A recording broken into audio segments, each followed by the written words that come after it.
Welcome to our finance talk. I'm so excited. Yay. So we are today going to go over why it's important that we all know finance and literacy. As we know, there is a lot of student loan debt that comes out of physical therapy, and our salaries don't necessarily match that. And therefore, depending on where we choose to live, high cost of living, we can't really have as much of a work-life balance as everybody would like us to have, or as we would like ourselves to have.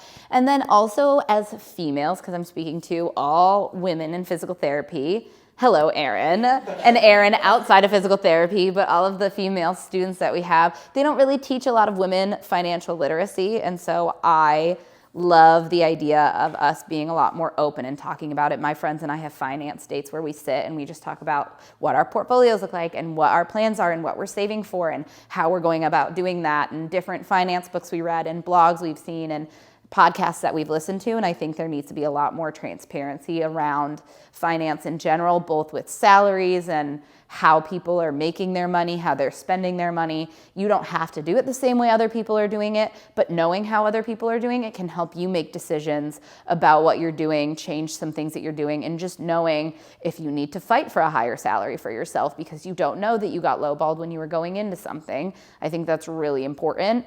And I know Erin and I openly discuss salaries, and I talk to my coworkers about all of it, and I'm very open about wanting all of my coworkers to make the money that they deserve and making more money and finding ways with the company to get us higher reimbursements so that people can be getting paid more. And I don't think that's anything to be shied away from. So if you are working for a company that doesn't want to discuss that or doesn't want to talk about money or salaries, that's kind of a yellow red flag of why don't they want to do that? Why aren't they comfortable doing this? Because so much of the world revolves around money that if they're not comfortable talking about it, what are they hiding?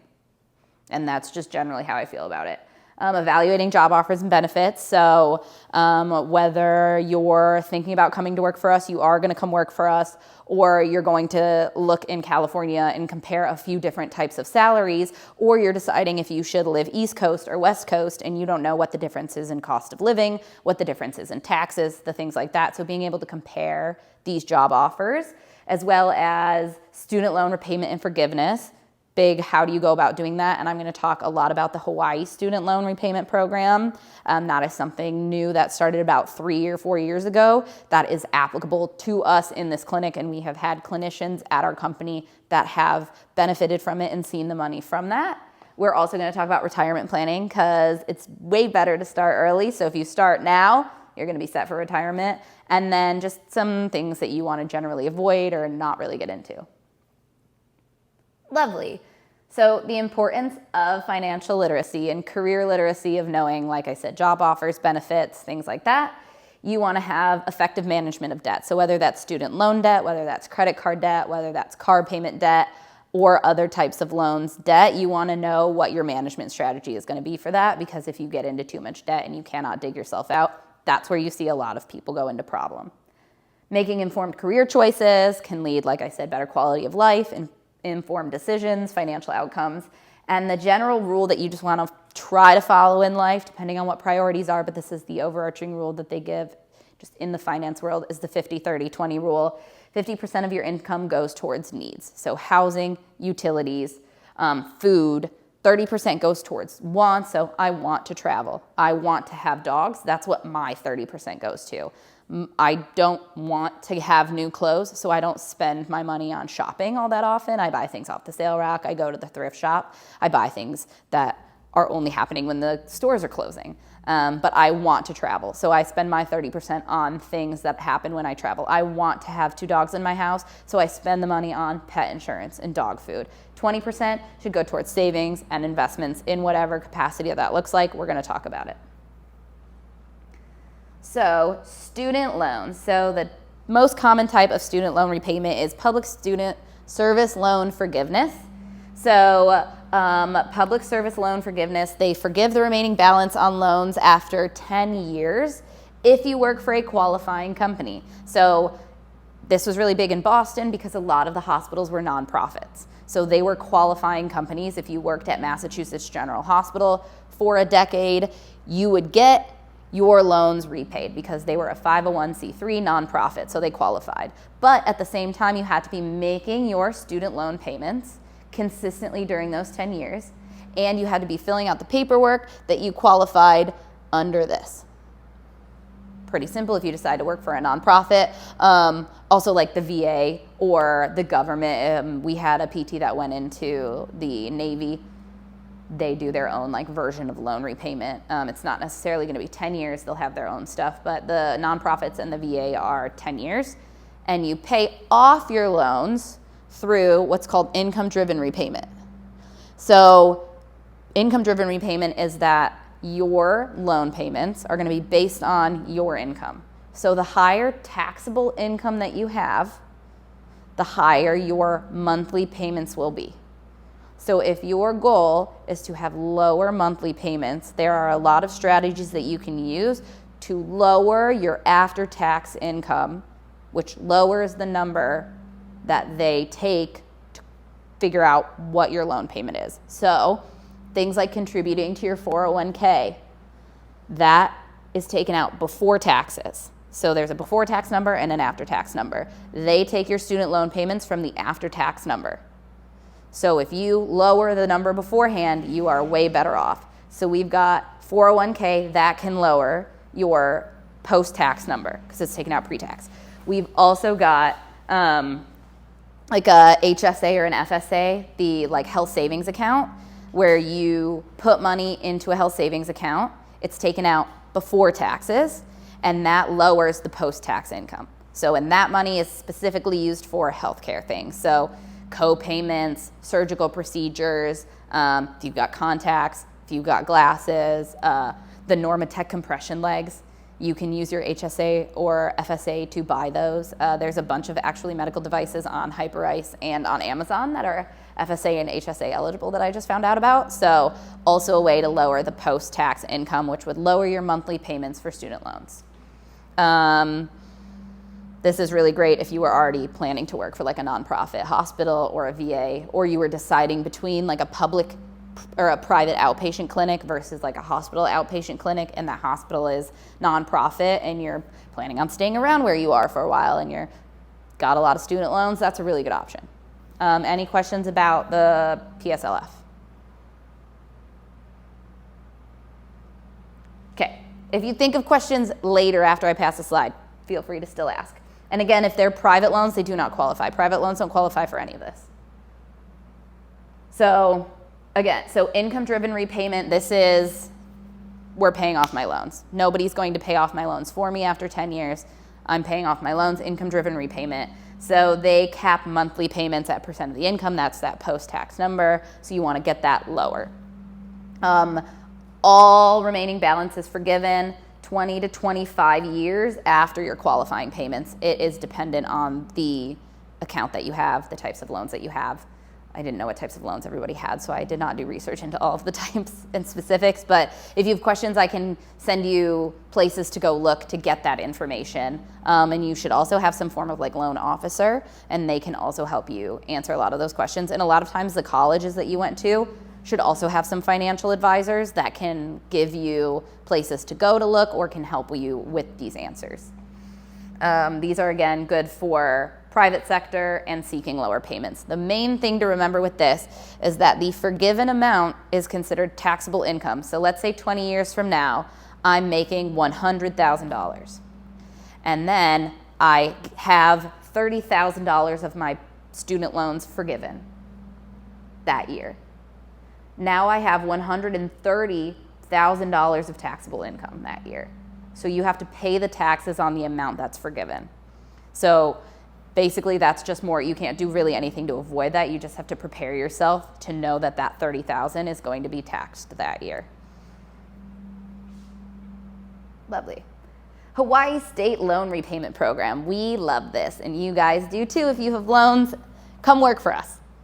Yay. So the whole point of the program was to get more healthcare professionals into rural places. We just can't keep healthcare professionals out here. It's People are far away from their families. People have a hard time adjusting to living on an island, whatever it may be. We have a really hard time keeping healthcare professionals out here. So the state made this plan to try to encourage a lot more healthcare professionals to stay on island with this incentive program.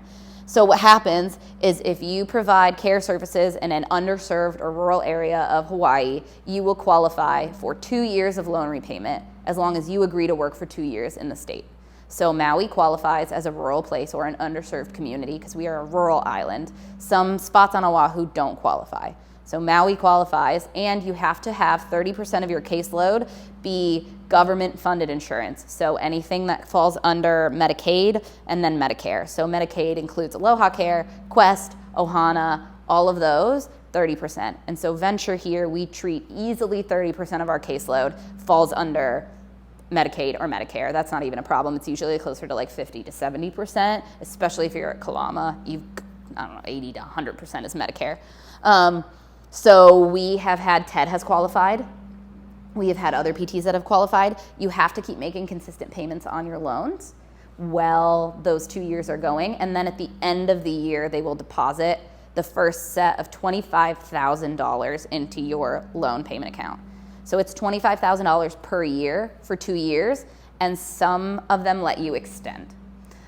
So it's an amazing program, and your boss just has to sign off that, like, yes, you're gonna work for us, yes, their caseload qualifies, and yes, we have the paperwork to prove it, or the breakdown of our insurances and their cases if you need to see that that happens. And ours easily does, so we can give them any paperwork that they need. You just have to fill it out. It takes a little bit of time for the process to go through, but then at the end of the day, you're getting $50,000 worth of your loans paid off over 2 years, which Mackenzie and I figured out was over 10 years at least if you're doing some form. It was about 10 years if you're doing some form of like income-driven repayment. So being able to pay off 10 years of loans in 2 years just for agreeing to come help the underserved communities that really need PTs is huge. I mean, the island alone from January to June is losing 5 PTs. The island of Maui is losing 5 PTs. Last year, Venture alone lost 6. So in 1 calendar year, that's 11 physical therapists that have left. And I think maybe like 4 that have come. So the idea is that this will help bring a lot more healthcare professionals to the island with the incentive of come help us and we'll help you. Tell your friends, come work for us. Okay, evaluating job offers and benefits. We love this. So you don't want to look at the salary. We're going to do a breakdown of 2 different job offers and why the salaries matter, but not, you can't just say, oh, well, this job offers me $85,000 and this job offers me $80,000, so I want to take the $85,000 job. I'm going to get $5,000 more a year. Why wouldn't I take that job? Because that's not what happens. So it also depends on what setting you're working in. So a private outpatient orthopedic clinic is usually going to pay you less than a home health will. That's just what reimbursement does, because reimbursement for home health is significantly higher. But what quality of life are you looking for? What do you like to do? For me, the pay in home health is not worth what I like to do, the flexibility that I like to have, and the lack of driving that I would like to do. But at the same time, if that's for you, or you're trying to rapidly pay off your student loans and all you want to focus on is paying off student loans, and you don't care who you're treating, you don't really care where you're living, you don't have ties to anywhere, travel PT is going to be optimal for you because you can pay off as much as you can in a really short amount of time. And then salary versus benefits. Is your take-home pay what matters to you? Is the benefits that are offered what matters to you? Do you have a medical condition and you need certain medical benefits that only certain companies can provide? Do you know that you want to use IVF and you need a company whose health insurance can provide IVF benefits, or in a state that can provide IVF benefits? Do you want flexibility in your scheduling so you're willing to take a few $1,000s less if it means that not all your PTO is clocked, or that you can flex your weekends to kind of have longer ones without actually having to take PTO? And then values of the company. Obviously, that's a huge one. We are not talking necessarily, if you're doing travel PT, you can't be that picky, but that's a whole separate thing. If you're just trying to hustle and make the money, you can decide on the values later.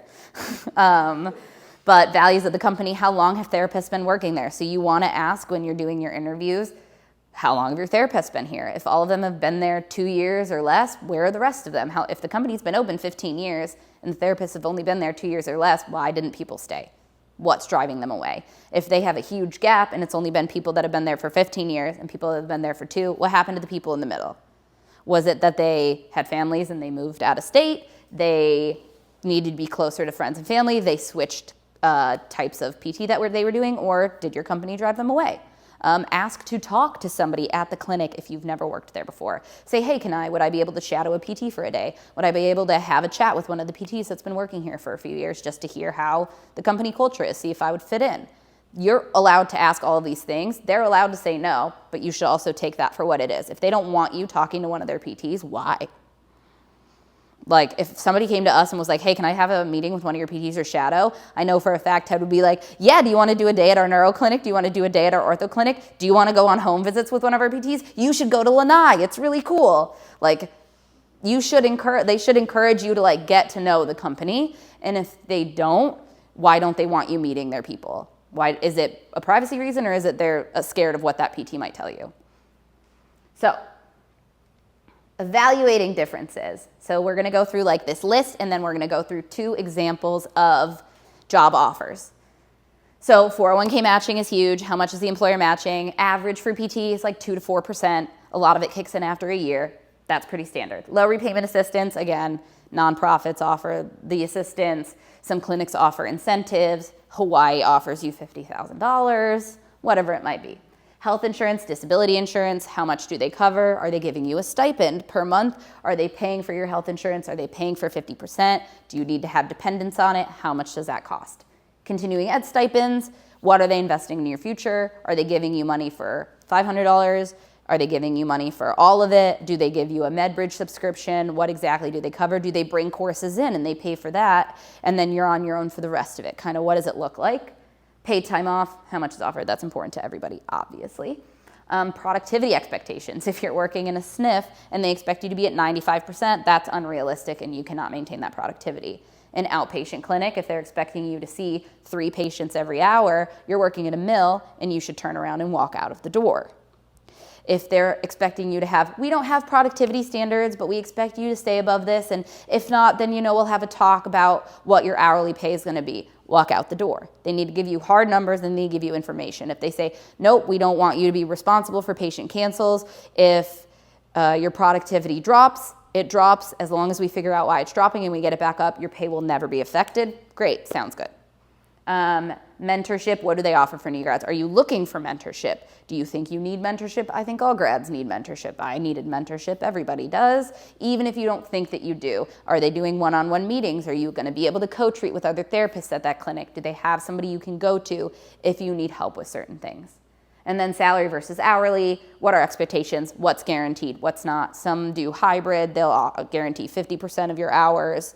And then anything above that is an hourly rate at units or patients seen. Or is it fully salary? Is it fully hourly and they don't guarantee you any hours? Or it's hourly, but they only guarantee you 20 hours, and anything above that, like good luck, you have to do for yourself. Those are all things about what matter to you in a job. Everybody's going to have different priorities about what matters to them in a job. Don't get caught up in like just the money matters, because if the money is good across 3 job offers, now you have to break down, okay, well, what's the difference in what matters to me through these job offers? So let's go through 2 different options. Okay, let me make sure I didn't miss anything. Okay. Good. I did not. Okay, so let's look at these 2 offers. California looks really good at $85,000. Hawaii's only offering you $80,000. That sucks. I'm taking California's job. Hawaii has a higher cost of living. California, can be a little bit lower. But what are we looking at? Taxes in California for state and federal are higher than the state of Hawaii. So you're losing $1,000 right there by living in California. So now you're down. Healthcare premium is $24,000 annual. The company that offered you a job does not cover your health insurance. They offer health insurance, but you're responsible for your premium. The state of Hawaii has an act that requires private companies to pay for part or all of your premium. For venture physical therapy, all of our health insurance is paid for. We don't have any health insurance come out of any single paycheck, so it's $0. 401k contribution, the difference between 3% and 4% is almost $1,000. That's free money that your company is giving you. That's $1,000 difference just from free money that your company's matching. If you're not fully matching your 401k, which we'll talk about after all of this, you're missing out on lots of money. PTO, they break theirs down between sick days, holidays, and PTO, versus over here it's just PTO and holidays. So there's no broken down sick pay. So basically you would have to keep a few PTO days in case you were getting sick, or you'd have to figure out, okay, well, if I do get sick and I don't have PTO left, is it unpaid? Versus over here, you have 15 days of PTO. Are you allowed to use your sick days for PTO, or does it have to be a 24-hour notice sort of thing versus like sticking a sick day on at the end of your vacation? Continuing ed, they both pay for $1,000, but the one in Hawaii also gives you a subscription to MedBridge, which is an additional like $800 a year, $200 a year. Okay, exaggerating, it's fine. An additional $200 a year. I didn't calculate, I didn't put it in the calculation, so it's fine. And then the total take home is less than $1,000 difference, and you actually end up taking home more money from Hawaii. That's why breaking down job offers matters, because $85,000 looks way better on paper, but after everything breaks down, you're making more money taking the Hawaii job. It looks good to make $85,000. That's not what you're making. You're making $64,000 versus $65,000. So really breaking them down and making these calculations is super important when you actually want to think about what your day-to-day expenses are going to be. How much is my rent going to be? Am I going to be able to pay? You're not basing it off of $85,000 because that's not what you're going to be able to pay. You're basing it off of $64,000. Okay, out of the $64,000, we're going off that 50-30-20 rule. What would that look like? Okay, so if I have $30,000, $32,000 to pay for rent, utilities, food, okay, now what can my average rent look like? That's the number you need to break it down by, not what the job is offering you. Any questions about that? Lovely. Retirement planning. Start early. The number one thing you can do when you're planning for retirement is time. Time in the market is better than choosing a good time to enter the market. So the earlier that you start saving and just investing, the more compounding interest works in your favor. So compounding interest, you earn interest on your initial investment, but then the interest on what your money has grown. So here's good examples of you invest $5,000, but you make 8% a year. So the first year you're making 8% on $5,000, but the next year you're making 8% on $5,000 plus 8%. And then the year after that, you're making $5,000 plus the 8 plus 8.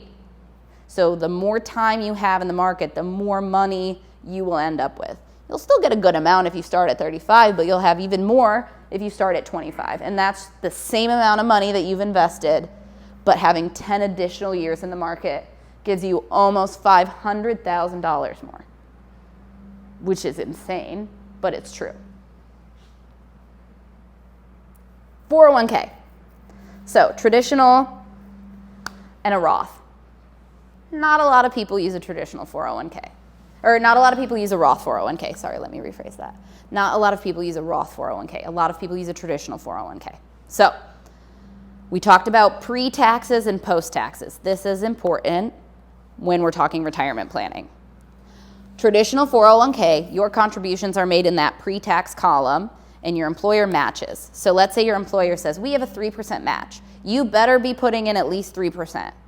Your employer will match that 3%. You can put in 6% of your paycheck. You can put in 8% of your paycheck. Your employer is still only matching the 3%. But again, we went over that. That's $2,400, $3,200 that you're getting on top of your paycheck. And then it will not get taxed that year. So like your yearly income won't include the taxes from the money you put in the 401k. What happens is when you take the money out of the 401k when you're 59 and a half or older, then it gets taxed. So just don't worry about it till later. That's what I like to think about. And there's a limit. It's $23,000 a year. So if you want to like max out your 401k, figure out what the match is, and then it can be $23,000 of what you put in. It's not $23,000 of the combined. So it's $23,000 of what you put in. So whether that be 15%, 20%. Addie and I were talking the other week, And I was telling her, you guys are all students and you're very used to living on little to nothing. So in the first few years, it's really good to throw a ton of money and just have it automatically investing in all the things that we're going to talk about, the 401k, your Roth IRA, your high yield savings, stocks, bonds, things like that, because you're used to living and you know how to live on a little bit. Then all of a sudden you're going to have all this money rolling in. Invest it heavily for a few years until you're ready to use that money for something, saving up for a house, planning to have kids, planning to move, switch jobs, things like that. That's when you're going to need more of that money monthly to have in a savings account. But if you can live on what you're living on now, you can definitely be dumping a ton of money into your investments in retirement for at least a few years while living like you're living. And you'll still have more money than you have now, which is unfortunately probably $0 or minimum wage jobs. We've all been there. It's a blast. Roth 401k, contributions are made after tax, so you pay taxes on them in the moment, so it comes out of your paycheck. But then when you go take it out of retirement, it does not get taxed. The employer match still goes into the traditional. So you'll put yours into the Roth, the employer match doesn't get taxed, so it goes into the traditional 401k. So then when you're 59 and a half, you still have to pay taxes on your employer contribution, and then you don't pay taxes on your Roth. You must invest in your 401k no matter what. Match your employer. There's no excuse to never be matching your employer. You're literally losing money. I've yelled at Terry so many times about this. Terry still doesn't have one. Believe me, that's how I feel. Okay, Roth IRAs are very popular, and they're great because they don't get taxed when you take the money out at retirement. So Roth IRA, the contributions are made after tax, so it's money that you got paid in your paycheck. Now it's in your bank account, and then you take the money from your bank account and you transfer it into a Roth. So it has nothing to do with your employer. It's money you already have. You can open one now. You don't have to be employed to have one. And so it's money that got into your account from being taxed from whatever job in your account, then you pay into your Roth. The main thing you have to remember once you put the money into a Roth IRA account is that you have to invest the money for it to make money. We're going to go over what you invest things in, but the number one thing is if you put money in your Roth, you have to invest it. You have to put it into stocks, ETFs, index funds, mutual funds, bonds. Otherwise, it's just going to be the amount of money that you put in there, which is great, but it's basically a savings account. At that rate, you might as well put it in a high yield savings because you're at least making interest. So you have to invest it when you put it in your Roth. This year, the maximum is $7,000. Some people say max out your Roth every year. If that's possible for you, obviously that's awesome. If not, putting anything in there to put it in investments, starting young, is important. Just do what you can. That's the main thing with all of these. If you're like, I can't max it out, so what? Put $100 in.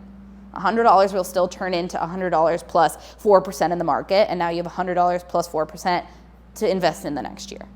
So even if you don't feel like it's anything, do something. Traditional IRA, honestly, it doesn't really do a lot unless you have so much taxable income that year that you need to lower it. None of us, I think, fall into that bracket. So if you have more questions about that, let me know because I don't really know. But that's what the internet said. It's not helpful unless you have to lower your taxable income because you're going to end up paying way too much taxes for that year. Okay, retirement goals. I'm just making sure I didn't miss anything. Okay, perfect. Yes. Okay, retirement goal, how much do you need to retire? Goal is 80% of your pre-retirement income, depending on what your goals are. There's also retirement calculators online. There are retirement coaches and planners that you can meet with that help you determine okay, this is what I want my retirement to look like.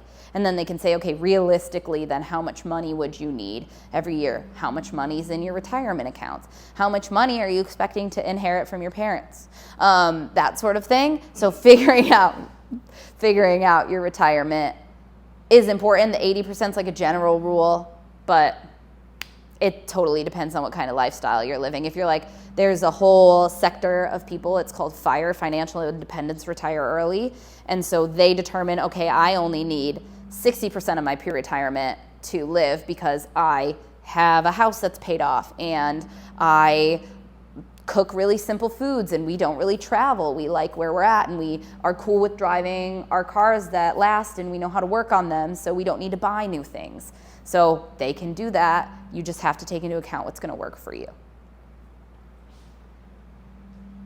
Building wealth beyond retirement. This is where we talk about what you invest all those things in for those accounts, your 401k, your Roth IRA, and just if you want to invest in general. But this is definitely necessary to know where to at least put your retirement investments.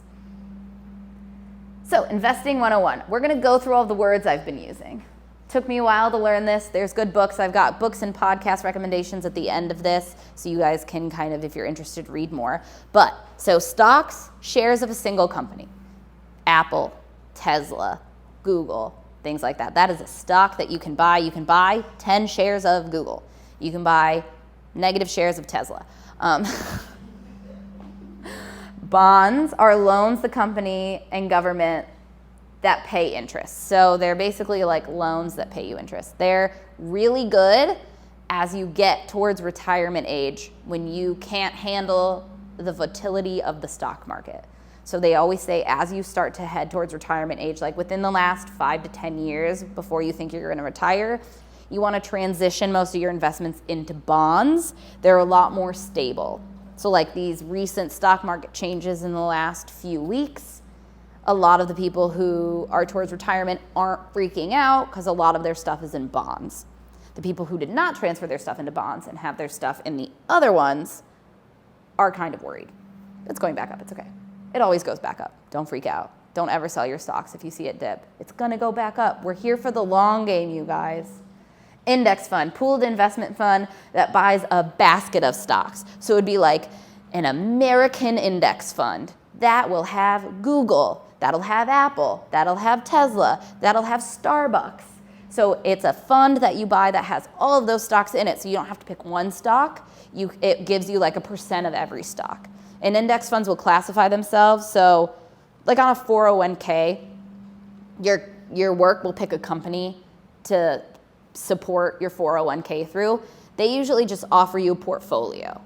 And they say, what portfolio do you want to put your 401k into? And it's like a low risk, medium risk, or a high risk. And they all just include different percentages of these stocks within the funds. So it's like a low risk might include 20% of something and then 2% of every other stock, versus a high risk might include like 50% of one sort of stock, or vice versa, depending on what the advisors of that company have determined is low, medium, or high risk. When you're young, go for the high risk, because in the long run, you will always make money. The medium and the low risk are for people who are investing later in life, or if you're investing your money as you get older, not when you're starting off. EFT is a fund like a mutual fund, but it trades like a stock. That's irrelevant to you when you're investing. It is only relevant to you when you're paying taxes. So the way that stocks get sold and the way that index funds get sold change the amount of taxes that you have to pay. We're just going to blanket statement it at that, because if I get more into it, it's going to get confusing, and that's not relevant to any of you right now. So, features. This is just like a quick breakdown. So we're comparing ETFs versus index funds. So again, ETFs are basically like a basket of stocks, and they trade individually like stocks. So they trade in real time, versus an index fund is at the end of the market day. So like a stock, if you're looking at that like fun little bar graph and you see, oh, it like dipped low, I want to buy it. You're going to buy a stock or an ETF, because that will buy it at that price in real time that you're seeing on that little bar graph. If you're buying an index fund, it's going to be whatever the price is at the end of the day. So if you're like, oh, look, it's low right now, it could go up $3 a share by the end of the day, and now it's not the price that you wanted to buy it at, because that's what an index fund is. Fees are low for everything. And then the minimum investment for ETFs is usually the cost of one share. So that could be $17, it could be $120. It depends on what the company is. Home Depot the other day was like $340 a share, for example, versus buying a share of Johnson & Johnson is like $500 and something right now. So it totally depends. Taxes, ETFs are more tax efficient. Dividends are just what you get paid quarterly, monthly, biannually, whatever the stock decides what they're going to pay out. It's different per stock. Again, we're not getting too much into this. They will just pay you the dividend. You pay the taxes on that dividend. So even if it's like an $8 dividend or a $100 dividend, you just pay taxes on that. The issue with the index funds is you make a good amount of money in index funds. It's got a lot of things in it, but they sell all of the shares at the end of the year and then reinvest it for you, which leads to something called capital gains. So dividends is you still own it, you're making money on the profit every 3 months, every 4 months. Capital gains is they've sold it, you're making money on the difference between when you bought it and when they sold it. And then reinvesting it, that's 15% tax. That's a lot of money that you're gonna end up owing.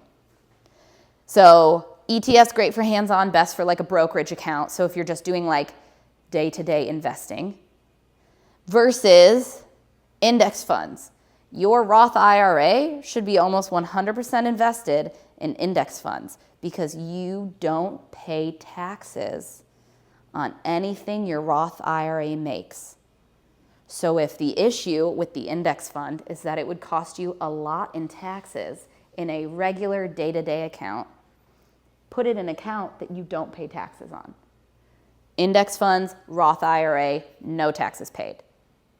So when you're going to look at investing, these are generally what you want to start with. You can literally just type in like index funds to Google and they'll tell you like the top 10. Usually the advice out there is pretty good. Again, there's books and podcasts I'm going to give you guys at the end as well. And you can always ask me if you have questions. I'm not an expert, but I can, again, give you advice or help you figure out where to look for things that work best for you. Emergency fund, high yield savings account. You should not have a regular savings account. You should only have a high yield savings account. It's the same thing as a savings account, but it makes interest. That's it. You make free money. All the money that's sitting in your savings account should be in a high yield savings account. Free money. That's what it is. So the main rule of thumb for an emergency fund is 3 to 6 months of living expenses. So basic living expenses. If you were to get fired from your job today, could the money in your savings account keep you going for 6 months till you find another job? That's what you want to think about. So a lot of people weren't prepared for that when COVID hit. But that's what you kind of want to think about. If another global pandemic were to happen and the government wasn't able to fund us for 3 to 6 months, would I have enough money to get by paying my rent, paying my utilities, and paying for my food? If that's all I needed to pay for, I can't travel, I can't go do any activities, I don't need any new clothes, I just need to eat, and I need to live with a roof over my head and be able to pay to keep the lights on. Do you have enough money in your emergency savings fund to do that for 3 to 6 months? Side hustles, passive income. Again, if you want to make a lot of money and you don't really care about work-life balance, pick up some side jobs. You could work PRN at a hospital. You can do side jobs of home health. That's if you wanted to do like a second PT job. Or you could do like fun stuff. I do a lot of fun side hustles because I like having hobbies, not necessarily because they're making me a lot of money, but they're fun to do. I'm a Red Cross CPR instructor, so I do CPR classes, and I don't make a lot of money off of them, but they're fun, and I get a little bit of side money on that. Creating a PT-related business. I also did this. I run a PT board study newsletter. Again, it's very low cost to students. It's fun to do, makes us a little bit of money. Not a huge income, but you, again, if you wanted to like have this business, you could like promote it, scale it, do all of those things. Blogging, content creation, become a TikTok influencer, become a TikTok micro influencer, whatever you're feeling. Course creation, and then non-PT related. If you wanted to just get your head out of doing stuff, we've had PTs before that were saving up for a house or saving up to have kids. They really wanted to pay off their car payments, so they picked up a retail job on the weekends because they were like, I don't have to think about it. I can just be there, sell clothes. I don't have to really use critical thinking like I do in my job. Bartending, serving, things like that. Oh, I want to meet people and be out and about. Pick up a bartending job, pick up a server job, things like that. Other resources, some podcasts, some books. I really like the I Will Teach You to Be Rich. That's a really good one. I read that. It's more of like gives you like things that you can do. You don't have to do everything in that book by any means, because it also gives like credit card travel hacks and things about that. But you can pick and choose what you think would work for your lifestyle and read that chapter and put those things into action. Go make that money. Whee! Yay! Any questions?